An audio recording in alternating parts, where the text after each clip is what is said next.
Hello, hello!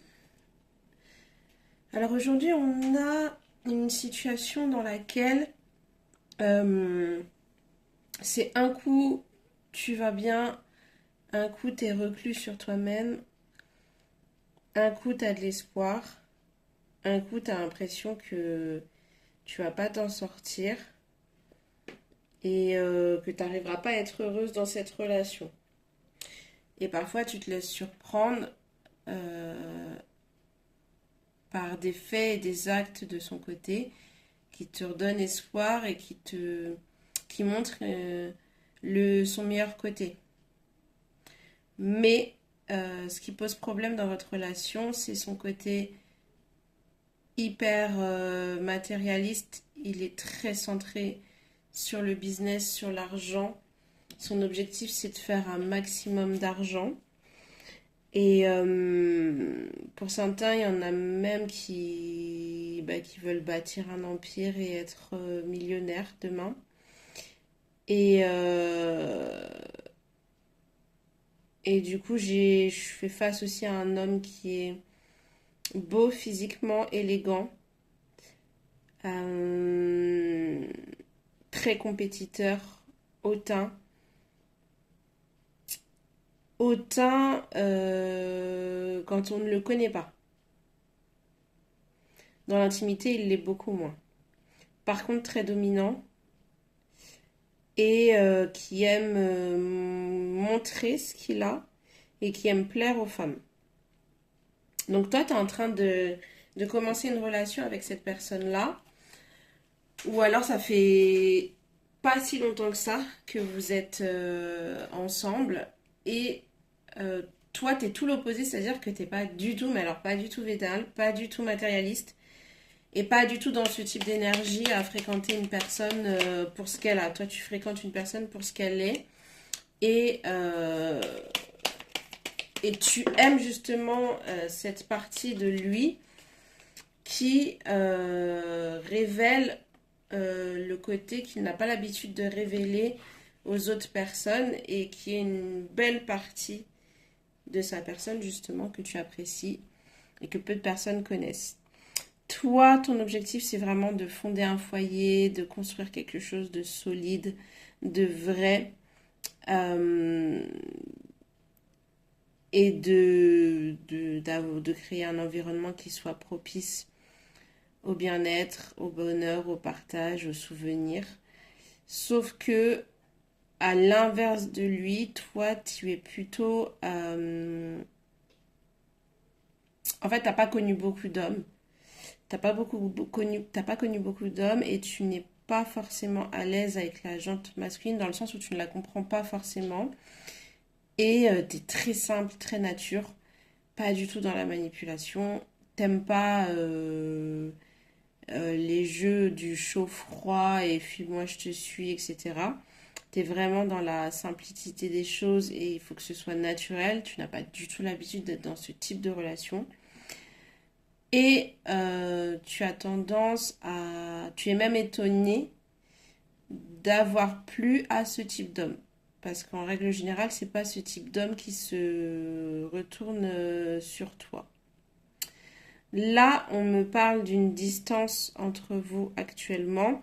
C'est pas que vous êtes séparés, mais vous êtes en entre-deux. Il y a un pied dedans, un pied dehors. Euh, c'est pas que c'est pas officiel, parce que ça l'a été, mais vous savez pas trop où vous en êtes tous les deux, ni si vous pouvez réellement matcher. Pardon, c'est mon chat qui passe. Si vous pouvez matcher du fait de vos différences qui sont tout de même assez marquées. Et je suis désolée, elle m'a perturbée là. Voilà. Voilà. Vous savez pas si vous pouvez continuer par rapport à vos différences qui sont assez marquées. Vous arrivez à vous rejoindre sur certains points. Et en fait, parfois, vous avez des moments qui sont extrêmement de qualité. Et vous vous ressemblez justement et vous vous connectez et c'est fluide et il y a quelque chose de naturel qui se produit et tu lui permets lui-même de se reconnecter du coup à son âme et à redescendre un peu sur terre de par ta personnalité et de ce que toi tu as à offrir. Par contre, toi, ça t'aide aussi d'une certaine façon à être moins spirituel et un peu plus matériel pour retrouver un certain équilibre. Et en fait, c'est en ce sens-là que vous avez réussi à vous trouver. C'est parce que justement, euh, vous arrivez à trouver une certaine complémentarité et à vous faire du bien sur vos manquements de chacun de votre côté. D'accord, mais où est-ce que ça nous mène tout ça?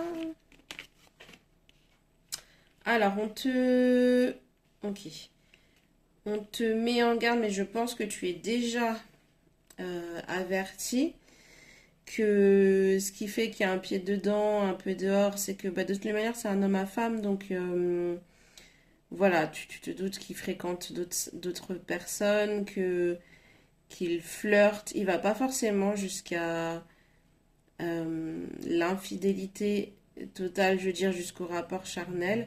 Mais en tout cas, il joue à des jeux de séduction et puis il se laisse séduire par d'autres femmes. Et puis lui-même, il continue à jouer son jeu de pouvoir et de dominance. Euh, Par contre, il a vraiment quelque chose pour toi. C'est la question que tu te poses, c'est est-ce qu'il a réellement quelque chose pour toi et est-ce que ça mène réellement quelque part? Il a quelque chose pour toi, il est sincère dans ce qu'il ressent, tu lui apportes vraiment quelque chose de différent et quelque chose dont il a besoin, mais pour l'instant c'est lui qui mène la barque. C'est-à-dire, en fait il a l'ascendant sur toi, certes il aime dominer, mais il aime en fait te rendre folle et te faire tourner en bourrique. Et fais attention parce qu'il aime aussi créer une certaine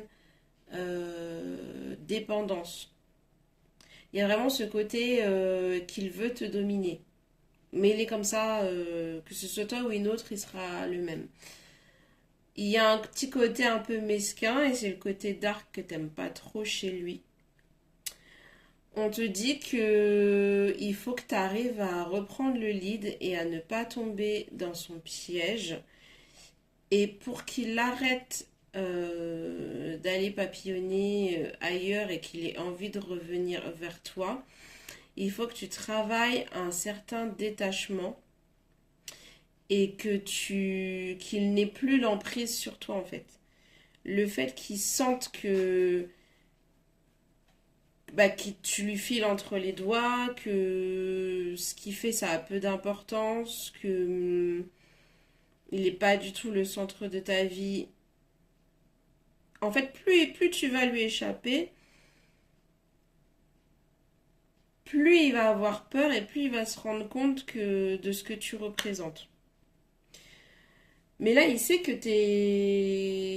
vous n'êtes pas ensemble, il y a une distance, etc. Mais que en fin de compte, ce que tu vois sur les réseaux, ce que tu entends de ce qui se passe entre lui et une autre et de ce qu'il fait ailleurs en dehors du travail, ça te rend folle et tu te dis non, je regarde pas, mais en même temps c'est plus fort que toi, tu as envie de regarder absolument.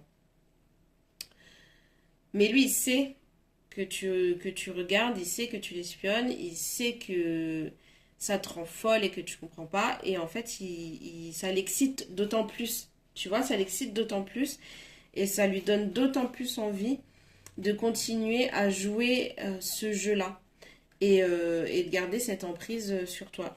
Donc il y a un côté un petit peu toxique selon moi. Et pour briser ce cycle, va falloir que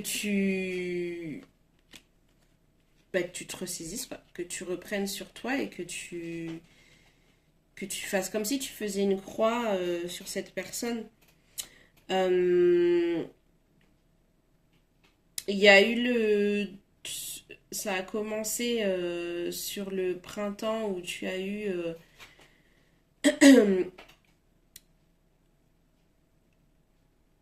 une période de triste. Enfin, en fait, vous avez cette période de séparation vous a mis tous les deux dans une certaine forme de tristesse, mais d'autant plus toi.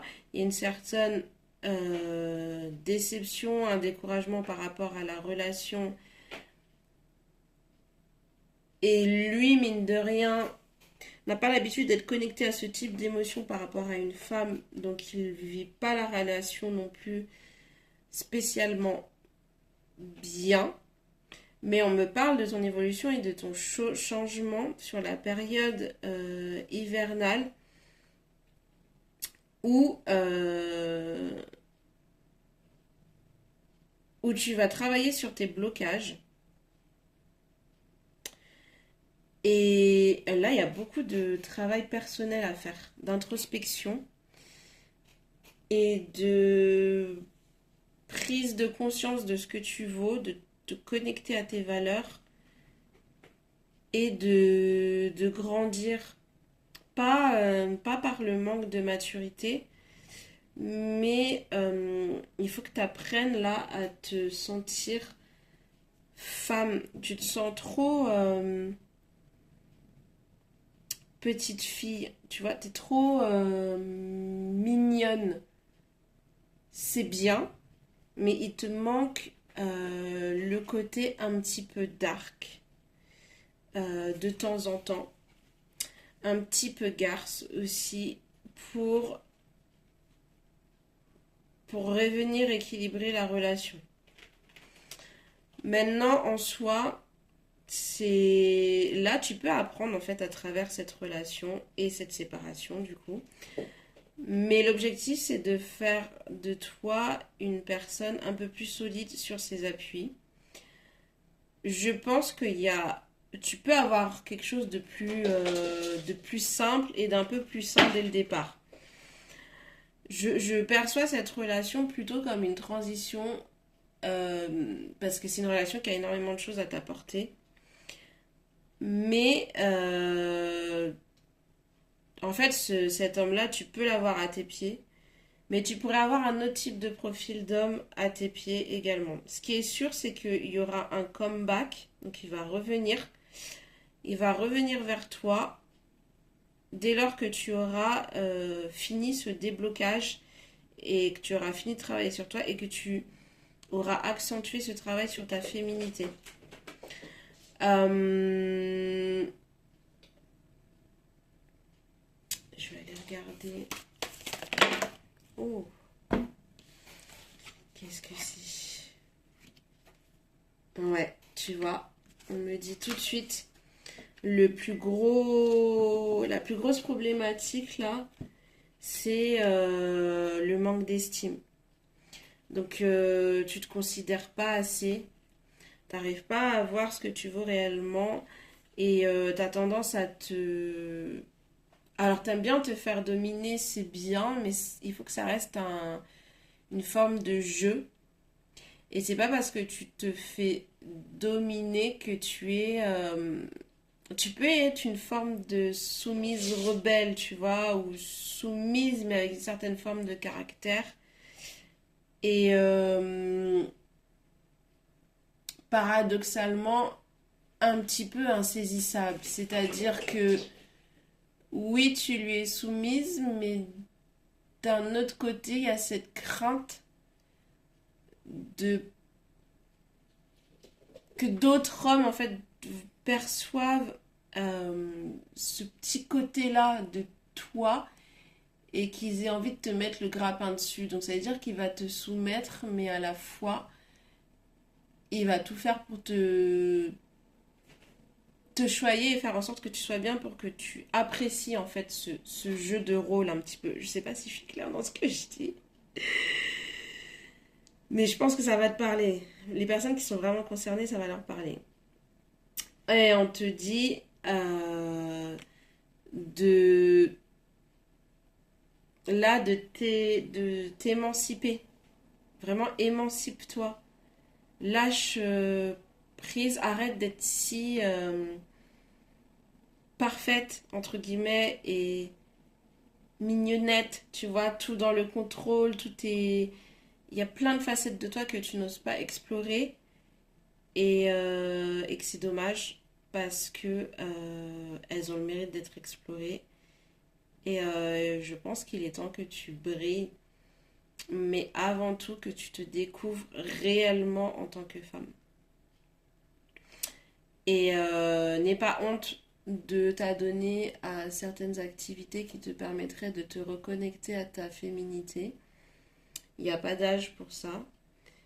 Et si tu veux que ça change, si tu veux vraiment te sentir femme et tu comprends pas pourquoi en fait à ton âge tu te sens toujours un peu petite fille, malgré ton expérience de vie, malgré ta force de caractère, malgré ton histoire et tout ce que tu as traversé jusqu'à aujourd'hui. Là, il faut sortir de ta zone de confort, pardon, et il faut lâcher prise. Il faut lâcher prise, et là, cette relation, elle vient t'apprendre ça. Elle vient t'apprendre que te montrer, mettre en lumière le fait que tu es trop sur la retenue et que ce côté féminin, femme affirmée, femme fatale, il est en toi. Mais il faut que tu ailles c'est ton job d'aller le découvrir. Et, euh, et c'est pas parce que t'as pas eu beaucoup d'expérience avec les hommes que ça fait de toi une femme moindre. Tu vois, ça c'est des croyances limitantes aussi. Donc, jackpot, on y va, tu travailles. T'as toute cette phase de l'automne pour travailler dessus et être prête pour cet hiver. Et tu auras le comeback. Et à ce moment-là, tu seras libre de choisir. Et ce sera soit, comme je te dis, tu peux avoir plusieurs profils qui vont s'intéresser à toi. Je pense que pour moi, tu peux avoir un profil meilleur. Mais ça, ce n'est que mon avis. Mais pour moi, il y a 10 000 façons d'aimer. Et je sais qu'il y a des personnes qui aiment énormément ce rapport de dominance-soumission. Bien sûr, dans une certaine mesure, hein, sans parler de violence psychologique ou physique. Hein. Mais un certain rapport voilà, de soumission et de dominance qui est apprécié dans certaines relations. Et il y a des couples qui fonctionnent comme ça et qui fonctionnent très très bien. Mais la question c'est de savoir si toi c'est réellement ce que tu veux. En tout cas pour l'instant c'est pas le bon équilibre. Donc lorsqu'il reviendra, tu seras prête par contre, assure-toi de poser tes limites et d'adopter la bonne attitude pour que lui ait la bonne attitude parce qu'en fait ce sera toi qui auras le lead même si tu lui donneras l'impression que c'est lui qui a le lead. Voilà, je te fais plein de bisous, je t'embrasse fort et je te dis à la prochaine. Ciao.